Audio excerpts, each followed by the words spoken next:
राधे राधे दोस्तों, आपका स्वागत है इस वीडियो पे जिस पे हम लोग बात करने वाले हैं क्लास 10th के मैथ चैप्टर का फर्स्ट जो है, जिसका नाम है वास्तविक संख्याएं, रियल नंबर्स।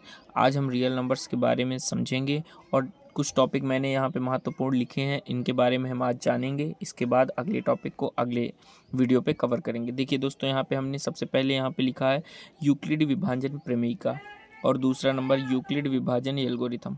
तो यूक्लिड विभाजन प्रमेयिका और यूक्लिड विभाजन एल्गोरिथम, ये दोनों दोस्तों कंफ्यूज नहीं होइएगा, ये दोनों अलग अलग चीज़ें हैं। प्रमेयिका अलग होती है और ये एल्गोरिथम अलग होती है। हम एक एक करके समझेंगे दोस्तों। इसके बाद अभाज्य गुणनखंडों के बारे में समझेंगे, एलसीएम तथा एचसीएफ के बारे में समझेंगे, और किसी भी नंबर्स के एलसीएम एचसीएफ और उन संख्याओं के उनमें जो है क्या संबंध होता है, ये भी हम लोग इस वीडियो में जानेंगे। इसके बाद कुछ दोस्तों उदाहरण मैं लेकर के आया हूँ, उनको भी यहाँ पे कवर करेंगे। तो चलिए दोस्तों, सबसे पहले यूक्लिड विभाजन प्रमेयिका समझते हैं, और उससे पहले भी हम थोड़ा सा रिवीजन करेंगे क्लास 9th का, क्योंकि बहुत सारे भाई जो हैं वो क्लास 9th में ठीक से नहीं पढ़ सके हैं, तो उनके लिए मैं लेकर के आया हूँ ये वीडियो। सबसे पहले हम बात करते हैं, सबसे पहली जो संख्या है जो कि आपको पढ़ना है, सबसे पहले यहाँ पे पढ़ना है प्राकृत संख्याओं के बारे में। ये सब पिछला रिवीजन है दोस्तों। प्राकृत संख्याओं के बारे में हम लोग पढ़ेंगे।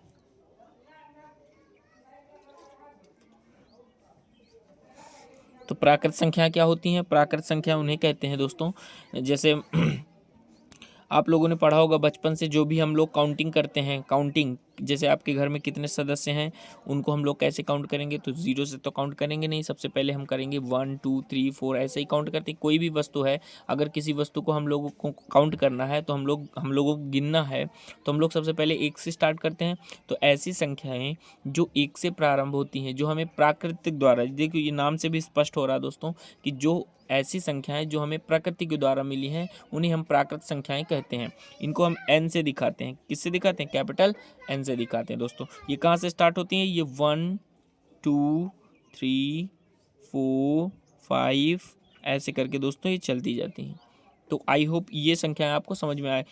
अगले नंबर्स हैं जो कि हमारे पूर्ण नंबर्स, पूर्ण संख्याएं।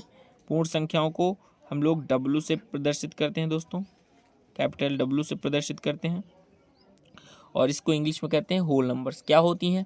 देखिए दोस्तों, कई समय पश्चात जो हमारे आर्यभट्ट सर थे वो उन्होंने ज़ीरो की खोज की, तो यहाँ पे ज़ीरो की कमी महसूस हुई। जैसे मान के चलो, अभी मेरे हाथ में एक पेन है दोस्तों, अगर इसको हमें काउंट करना है, जैसे मैं एक स्केच लिया हूँ, एक पेन लिया हूँ, इन दोनों को अगर काउंट करना, मेरे हाथ में कितने पेन और इसके पेन है, तो आप कहेंगे दोस्तों जैसे मैंने 2 पेन ले लिए, तो मेरे हाथ में कुल कितने पेन है इस समय? तो आप कहेंगे दोस्तों 2 पेन है। लेकिन अगर मैं कुछ भी ना लूँ, केवल हाथ खाली कर दूँ, तो आप अगर इस बात को मैं कहूँ कि मेरे हाथ में कुल कितने पेन है, तो आप कहेंगे कि एक भी पेन नहीं है। मतलब खाली को दर्शाने के लिए हम लोगों को यूज आता है ज़ीरो की कमी हुई, तो ज़ीरो की खोज बाद में हुई दोस्तों, आर्यभट्ट सर ने की थी। और इसके बाद पूर्ण संख्याओं में यहीं से आपको परिभाषा बनेगी दोस्तों। पूर्ण संख्याएं क्या है? तो जो ऐसी संख्याएं जो शून्य से स्टार्ट होती हैं, इन्हीं प्राकृत संख्याओं में हम 0 को शामिल कर लेते हैं। 0 1 2 3 4 ऐसे करके दोस्तों ये चलता जाता है। तो याद रखना कि प्राकृत संख्या किसे कहते हैं और पूर्ण संख्या किसे कहते हैं। इनके बाद इन दोनों को पढ़ने के बाद हम लोग आगे बढ़ते हैं और अगली संख्या के बारे में हम लोग पढ़ते हैं, जिसका नाम है पूर्णांक। पूर्णांक संख्या किन्हें कहते हैं? जिनको हम लोग आई से प्रदर्शित करते हैं, इंटीजर्स बोलते हैं, और कहीं कहीं दोस्तों जेड से भी दर्शाते हैं, क्योंकि इनकी जो खोज की थी, इन संख्याओं की जो खोज की थी वो जेहलीन नामक व्यक्ति ने की थी। जेहलीन नामक एक दार्शनिक थे, उन्होंने की थी। तो इनका जो है, इन्होंने अपने नाम को पेटेंट कराया और इन्होंने कहा कि मतलब जो हमारा इनके जो पहला लेटर है इनके नाम का, उनको यहाँ पे लिया गया है। तो इसलिए यहाँ पे पूर्णांक को कभी कभी जेड से भी दिखाते हैं और कभी कभी आई से भी दिखाते हैं। ठीक है दोस्तों, आई होप क्लियर हो रहा होगा। अच्छा, पूर्णांक संख्याओं में कौन कौन सी संख्या आती हैं?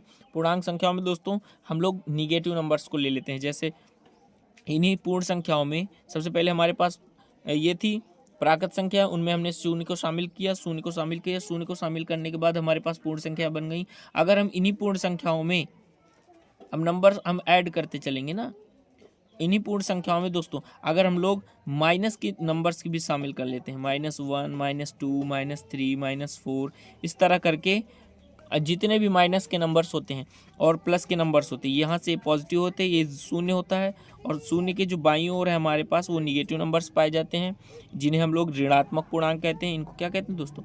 ऋणात्मक पूर्णांक कहते हैं। क्या कहते हैं? ऋणात्मक पूर्णांक कहते हैं। और यहाँ पे देखिए दोस्तों, शून्य को अलग नाम दिया गया है, जिसको हम लोग शून्य पूर्णांक कहते हैं। शून्य पूर्णांक के बाद में हम यहाँ पे जो प्लस वाले नंबर से, यहाँ पे आप पॉजिटिव लगा है सबके साथ में, और ये पॉजिटिव नंबर्स को हम लोग कहते हैं धनात्मक पूर्णांक नाम देते हैं दोस्तों। धनात्मक पूर्णांक नाम देते हैं। तो यहाँ तक हमने क्या किया?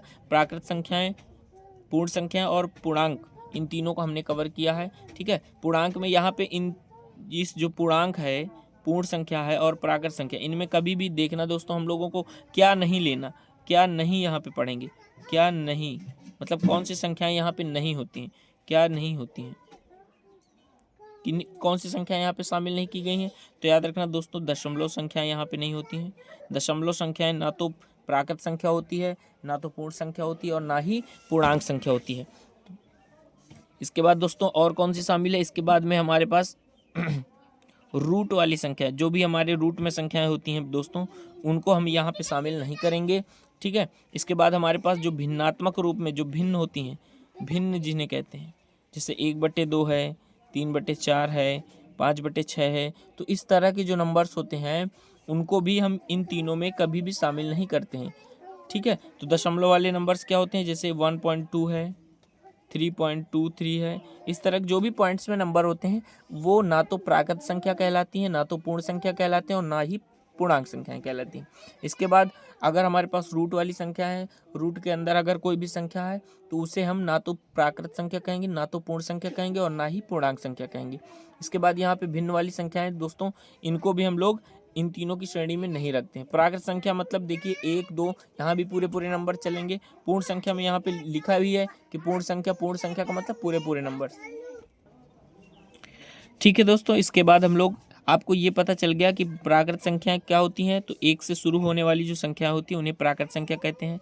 0 से शुरू होने वाली जो संख्या होती है उन्हें हम पूर्ण संख्या कहते हैं। इसके बाद जो भी निगेटिव नंबर और पॉजिटिव नंबर और शून्य को हम शामिल कर लेते हैं जिन संख्याओं में, उन्हें हम पूर्णांक कहते हैं। इनको कभी कभी आई से और जेड से, दोनों से प्रदर्शित कर सकते हैं। इसके बाद देखिए दोस्तों, इनमें कौन कौन सी संख्याएं शामिल नहीं की गई हैं। तो यहाँ पे पॉइंट वाली संख्याएं जो शामिल नहीं की गई हैं, मतलब दशमलव वाली संख्याएं, तो दशमलव वाली संख्या यहाँ पे शामिल नहीं की गई हैं। इसके बाद रूट वाली मतलब अपरिमेय संख्याओं को शामिल नहीं किया गया, मतलब रूट वाली संख्याओं को शामिल नहीं किया गया। भिन्नों को शामिल नहीं किया गया है। इन तीनों को कैटेगरी को छोड़ करके बाकी जैसे पूरे जो नंबर्स होते हैं उनको हम लोग इन कैटेगरी में पढ़ते हैं। ठीक है, पूर्णांक भी 3 प्रकार के होते हैं, याद रखिएगा दोस्तों। तो चलिए दोस्तों, यहाँ तक अगर आपको समझ में आ गया है तो आगे भी हम लोगों को कोई दिक्कत नहीं होगी। ठीक है, ये हमारा पिछला जो है रिवीजन था, क्लास 9th का रिवीजन था। अब हम लोग क्लास 10th की तरफ बढ़ते हैं। तो यहाँ तक आपको समझ में आ गया होगा। तो दोस्तों, वीडियो को लाइक और शेयर ज़रूर कीजिएगा। मेरा अभी नया चैनल स्टार्ट है, तो अगर आपको समझ में आ रहा है तभी आप इसको लाइक और शेयर कीजिएगा। ठीक है दोस्तों, इसके बाद हम लोग आगे बढ़ते हैं। जो भी टॉपिक हमारा क्लास 10th का है उसको हम लोग पढ़ते हैं। तो सबसे पहला टॉपिक यहाँ पे दोस्तों देखिएगा, यहाँ पे मैंने लिखा यूक्लिड विभाजन प्रमेय। तो इसको हम लोग बारीकी से समझते हैं, जो आज तक किसी भी टीचर्स ने आपको शायद ही बताया होगा। यूट्यूब पर बहुत कम लोग इस चीज़ को हम लोग एक्सप्लेन करते हैं। ठीक है, डायरेक्ट आपको क्वेश्चन कराते हैं, तो मैं ऐसा नहीं करूँगा दोस्तों।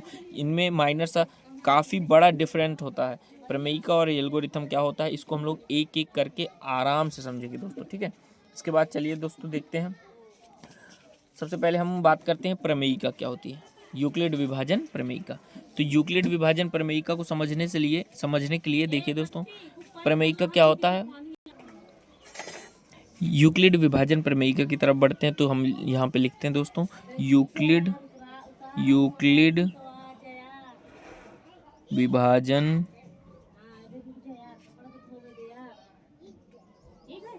प्रमेयिका।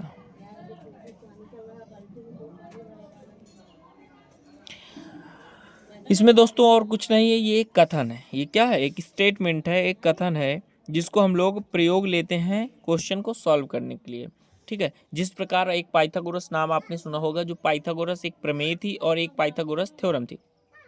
जिसको हम लोग यूज लेते हैं। तो एक कहने का मतलब मेरा ये है कि यूक्लिड विभाजन प्रमेयिका जो है वो एक कथन है, वो एक मेथड नहीं है। मेथड के लिए हम लोग यूक्लिड विभाजन एल्गोरिथम यूज करते हैं।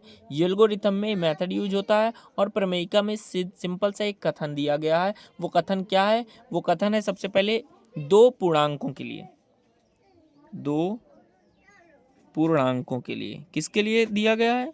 दो पूर्णांकों के लिए। आपने बचपन में बहुत सारी जगह देखा होगा, बहुत सारी जगह आपने यूज भी लिया होगा, आपको शायद नहीं पता है। तो देखिए कैसे, जैसे मान के चलिए हमने एक लिया 7 और हमने लिया 15। ये दोनों हमारे पास दोस्तों आपको पता होना चाहिए ये दोनों पूर्णांक हैं। अगर ये दोनों पूर्णांक हैं तो हम लोग इनको डिवाइड देते हैं, देखते हैं क्या होता है। जब भी हम डिवाइड देंगे तो यहाँ पे ऐसे ही डिवाइड देते हैं दोस्तों, बचपन से देते आए हैं आप लोग। तो जब भी डिवाइड देंगे तो 7 2 जा 14, यहाँ पे 7 दूनी 14, यहाँ पे 1 बचेगा। तो आप लोग जब भी एक भाग कंप्लीट कर लेते हो, इसके बाद आप लोग कुछ स्टेप लिखो, कुछ लिखते हो। उसको क्या लिखते हो देखना ध्यान से। अगर यहाँ पे लिखेंगे, यहाँ पे देखिएगा जो 15 है ना, 15 को हम और क्या लिख सकते हैं? 15 को अगर हम बीच वाली संख्या की बात करें, जो 15 है, इसको हम लोग क्या लिख सकते हैं? 15 को लिख सकते हैं 7 गुणे 2 प्लस 1। ये ऐसे करके लिखा जाता है, जिसको कहते हैं भाज्य बराबर भाजक गुणे भागफल प्लस शेषफल। इसके यहाँ पे एक मैं लिखता हूँ, आप लोगों को आप कनेक्ट करेंगे। तो भाज्य बराबर भाजक गुणे भागफल प्लस शेषफल। किसी भी नंबर को, किसी भी दो पूर्णांक अगर आपको दिए गए हैं, उनको आप डिवाइड लगा के आप उसको ऐसे लिख सकते हैं। यहाँ पे याद रखना, ये हमारा ए है, ये हमारा बी है। तो यहाँ पे देखिए, यहाँ पे हमने बड़ी संख्या को हमने ए मान लिया और छोटी संख्या को हमने बी मान लिया है, ठीक है। तो यहाँ पे देखिए, यहाँ पे जो बीच में लिखा होता है उसको हम लोग भाज्य बोलते हैं। क्या बोलते हैं? भाज्य बोलते हैं। कनेक्ट करिएगा दोस्तों, इसको हम लोग भाजक बोलते हैं। इधर जो लिखा है इसको हम लोग भागफल बोलते हैं। और नीचे सबको पता है कि ये हमारा शेषफल होता है। क्या होता है? शेषफल होता है, ठीक है। अगर हम इसको लिखना चाहें, इसको इस फॉर्मेट में लिखना है, चाहे ए और बी के फॉर्मेट में, तो याद रखना जो बीच में होता है वो हमेशा ए होता है, जो इधर लिखा होता है उसको हम लोग बी कहते हैं, इधर जो होता है वो क्यू होता है, और जो रिमाइंडर बचता है उसको हम लोग आर कहते हैं। तो अगर इस फॉर्मेट को हम यहाँ पे पुट आउट करें, रखें, तो भाज्य की जगह आपको पता है कि ए बराबर हो जाएगा भाजक। भाजक क्या है यहाँ पे हमारा? भाजक हमारे पास 7 है, यानी कि भाजक की जगह हम लोग बी रखेंगे, इनटू भागफल। भागफल क्या है यहाँ पे? भागफल हमारे पास क्यू है। 2 को भागफल कहते हैं, जिसको हम लोग क्यू बोलते हैं। तो यहाँ पे आ जाएगा क्यू, और प्लस यहाँ पे आ जाएगा शेषफल आ जाएगा प्लस में, तो यहाँ पे आर आ जाएगा, ठीक है। यहाँ पे आर याद रखना, आर जो है वो 0 नहीं होना चाहिए, ठीक है। इस चीज़ को हम लोग ऐसे समझते हैं, 0 हो भी सकता है, इसमें कोई बड़ी बात नहीं है। देखना अभी कई बार भाग जो है पूरा चला जाता है, तो याद रखना ये आर जो है वो क्या होना चाहिए, वो इस बात को बहुत अच्छे से याद रखना दोस्तों, जो आर है वो बी से छोटा होना चाहिए, वो बी से छोटा होना चाहिए। या इसको मैं ऐसे लिखना चाहूँ, जो आर है ना वो 0 से तो बड़ा होगा या बराबर होगा, और जो बी है उससे वो हमेशा छोटा होगा। इस कथन को बहुत अच्छे से आप लोग समझिएगा। ये मैंने क्या लिखा है, जैसे मान के चलिए यहाँ पे हमने भाग लगाया, यही वाला हम ले लेते हैं, 7 का हमने 15 में भाग लगा दिया, तो 2 बार में गया था 14, और यहाँ पे 1 बचा था। इसका मतलब ये है कि जो शेषफल है ना वो 0 से बड़ा या बराबर हो सकता है। तो यहाँ देखिएगा 0 से बड़ा आया है यहाँ पे, ठीक है। और बी क्या है? बी यहाँ पे ये वाली संख्या, इसको हम लोग बी कहते हैं। तो बी से हमेशा छोटा रहेगा कौन? शेषफल। बी से हमेशा छोटा रहेगा। क्यों छोटा रहेगा? क्योंकि याद रखिएगा, अगर कहीं कहीं इसके बराबर आ गया, 7 के बराबर, तो फिर तो भाग चला जाएगा ना, या 7 से बड़ा आ जाएगा तो भी भाग चला जाएगा। जैसे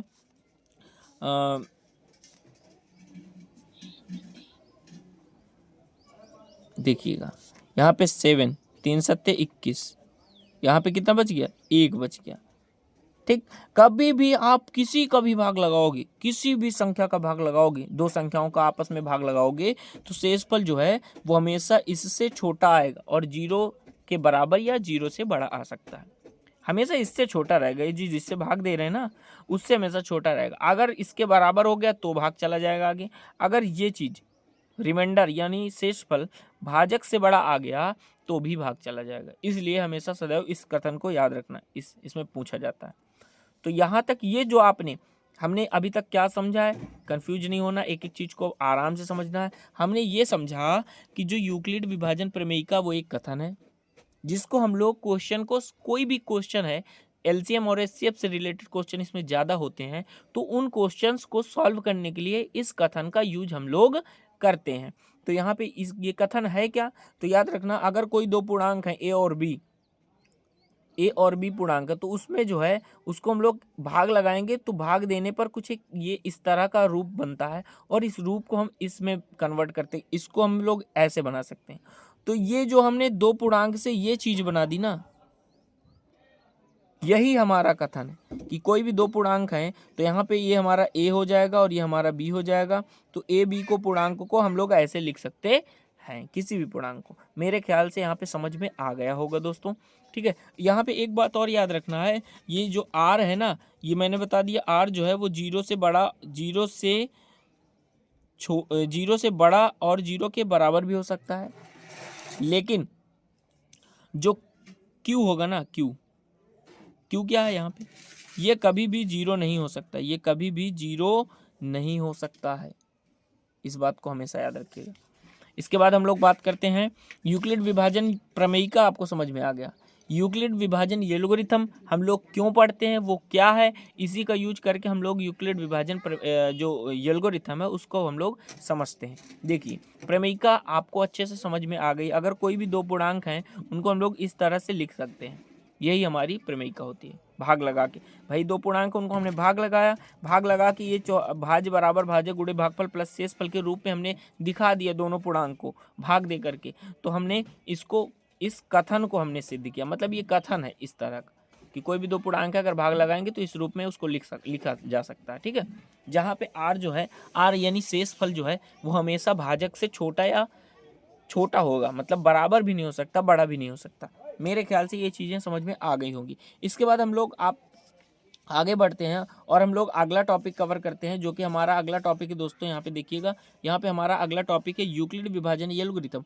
ये हमारे पास किस लिए यूज होता है, तो और क्या है ये, इसको हम लोग समझते हैं। सबसे पहले हम लोग बचपन की यादें थोड़ा सा कर लेते हैं कि बचपन में हम लोग क्या सीखा करते थे। बचपन में अगर हमें एलसीएम निकालना है, हमें देखिए दोस्तों, अगर हमें 10 का और 15 का, इन दोनों का हमें एलसीएम निकालना है या एचसीएफ निकालना है। एचसीएफ निकालना है या एलसीएम निकालना है, दोनों का मेथड एक ही होता था।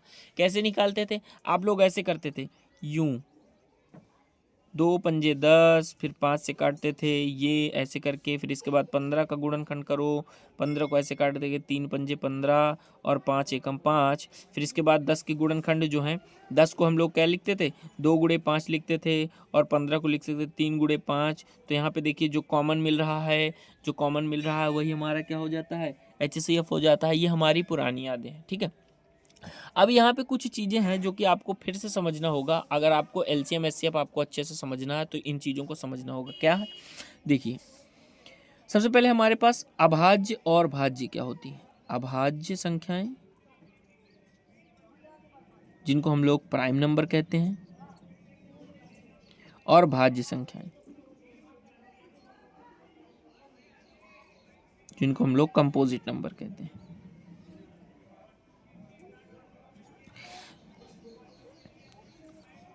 सबसे पहले हम लोग भाज्य समझते हैं। याद रखना, कोई भी नंबर है, कोई भी पूर्णांक है या कोई भी प्राकृत संख्या, यहाँ पे नेगेटिव नहीं लेंगे, इस बात का ध्यान रखिएगा, ना तो अभाज्य में और ना तो भाज्य में, ठीक है। कोई भी आपके पास पूर्ण संख्या या फिर प्राकृत संख्या है, अब उन संख्याओं को आप लोग कैसे व्यक्त कर सकते हैं, देखना ध्यान से। यहाँ पे मैंने लिया 14, यहाँ पे मैंने 14 ले लिया, क्या ले लिया, 14 ले लिया। तो 14 किस किस संख्या से कट जाएगी, तो 14 किस किस संख्या से कट जाएगी, तो याद रखना 14 देखिए, 14 जो है वो 2 से, सबसे पहले तो स्वयं 1 से तो कट ही जाएगी, 2 से भी कट जाएगी है, फिर इसके बाद 7 से कट जाएगा, फिर 14 से कट जाएगा स्वयं। ठीक है, तो कहने का मतलब मेरा एक बात समझो, अभाज्य संख्याएं क्या होती हैं, या भाज्य संख्या सबसे पहले समझते हैं। भाज्य संख्या क्या होती है, यहीं से समझो।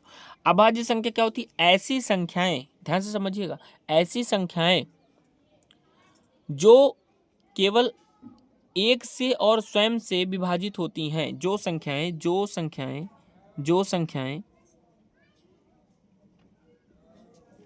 एक एवं स्वयं से विभाजित हो। जैसे हमने लिया 7 को देखो तो यहाँ पे 1 से भाग जाएगा और 7 से भाग जाएगा। 7/1 यानी 1 से भाग चला जाएगा और क्या चला जाएगा, 7/7, और किसी से भाग जाएगा ही नहीं। जैसे मैंने लिया 5, तो 5 में देखो तो 5 जो है 5 1 से भाग चला जाएगा और 5 में 5 से भाग जाएगा और किसी से पूरा भाग नहीं जाएगा। पॉइंट में आना नहीं चाहिए, ठीक है। तो याद रखना, ऐसी संख्याएं जिनमें केवल एक और स्वयं का, उसी संख्या का स्वयं का भाग जा रहा है, उन्हें हम लोग अभाज्य संख्या कहते हैं। इसके बाद ऐसी संख्याएं जिसमें इन दोनों के अलावा और किसी का भाग चला जाए। जैसे मैंने लिखा 10, तो 10 में देखिए 10 में 1 का तो भाग चला जाएगा, 10 में 2 का भी भाग चला जाएगा, 10 में 5 का भी भाग चला जाएगा, 10 में 10 का भी भाग चला जाएगा। तो अगर ये दोनों, ये तो 1 से कट गया, स्वयं से कट गया, और किसी से कट रहा है, तो देखिए यहाँ पे 2 और 5 से भी ये 10 विभाजित हो रहा है, तो हम लोग इसे भाज्य संख्या कहेंगे। जैसे 14 है, तो 14 देखो, 14 जो है वो 1 से भी कट रहा है, 14 2 से भी कट रहा है, 14 7 से भी कट रहा है, 14 14 से भी कट रहा है। तो कोई भी संख्या एक और स्वयं से तो कटेगी ही कटेगी, लेकिन और किसी से कट रहा है, अगर और किसी से पूरा भाग उसमें जा रहा है, तो हम उसे भाज्य संख्या कह देते हैं। ठीक है, सहभाज्य यही समझ लीजिए। सहभाज्य क्या होते हैं? सहभाज्य संख्याएं होती हैं, सहभाज्य संख्याएं,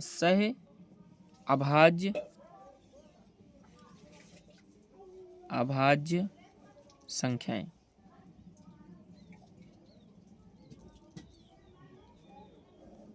कोई भी दो संख्याओं का युग्म जिनमें कुछ भी कॉमन ना मिले, कोई भी दो संख्याओं का युग्म, जैसे मैंने लिया 4 और 5। अब देखिएगा यहाँ पे ये इसमें किसका किसका भाग जाएगा, तो याद रखना इस बात को कि जब भी आप गुणनखंड करोगे, गुणनखंड अभाज्य संख्या, अच्छा इधर एक चीज और समझ लीजिए कि अभाज्य संख्याएं कौन कौन सी होती हैं। तो अभाज्य संख्याएं याद रखना, अभाज्य संख्याएं सबसे पहले हमारे पास 2 होती है। अभाज्य संख्या की बात कर रहे हैं, एक ना तो भाज्य संख्या होती है और ना तो अभाज्य संख्या होती है। तो सबसे पहली और सबसे छोटी अभाज्य संख्या क्या होती है? 2 होती है। फिर इसके बाद 3 होती है, 5 होती है, 4 हम लेंगे नहीं क्योंकि 4 में 2 का भाग चला जाएगा।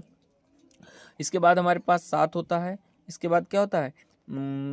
11 होता है, 13 होता है, ठीक है, 17 होता है, 19 होता है, और इसके बाद 27 होता है, नहीं 27 नहीं होता, 23 होता है।